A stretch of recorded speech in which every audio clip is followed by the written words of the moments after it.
Aw, animals. Russian train crew sadyang dinaanan ang isang wild bear.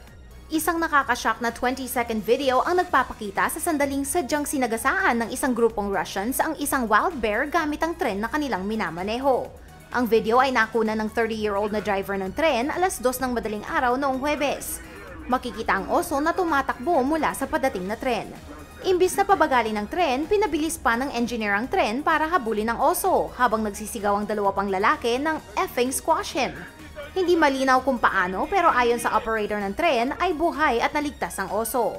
Walang nakitang bakas ng dugo ang mga patrol kaya maaring hindi nakatanggap ng seryosong trauma ang aso. Nagsagawa ng 24-hour search ang prosecutor's office at wala silang nakitang bakas ng katawan ng oso. Ayon sa local media, na i-report din ng mga residente na nakita nila ang oso sa loob ng syudad.